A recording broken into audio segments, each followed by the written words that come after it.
One of my favorite core exercises to do is the bicycle crunch. I think this is an often overlooked exercise because we've kind of always heard about bicycle crunches, but we often overdo them. We go too fast with them and lose the true integrity of the movement, which is meant to be slow and focusing on this rotational aspect in the torso, in the abdominal wall. So I'm going to show you two variations of the bicycle crunch. One is just the slow tempo bicycle crunch, which I prefer to use in my ab training. And we're starting on the ground. I have my hands interlocked behind my head. I'm not wrenching on my neck, quite the opposite. I'm letting my head rest into my hands so that I give my neck some support. And my elbows are up off the ground. Then my legs, I'm going to start with them bent, but when I get moving, you'll notice one leg extends out while the other knee gets bent in. And like I said, with that rotational aspect, I'm trying to rotate to get my right elbow to the outside of my left knee, and then vice versa, left elbow to the outside of my right knee. My legs are not resting on the ground.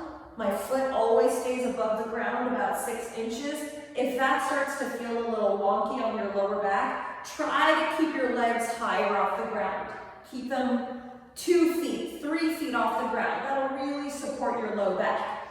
Now that's the first version. I really like to focus on a slow tempo. The other version is doing an isometric bicycle crunch. Isometric meaning no movement. Those are your planks. Those are your holds, right? So we set up the same way, and then we're actually going to pause in this position. My left shoulder blade is completely off the ground, and I'm trying to contract my abs as tight as I can as I pause. Literally want to start shaking that I'm contracting my abs so hard. And then I switch sides and hold that same side for a given amount of time. You can even do your bicycle crunches where you're holding this for 5 seconds and then switch sides, hold that for 5 seconds, etc. But as long as you're keeping either no movement or a slow tempo throughout, you're really going to train your abdominals.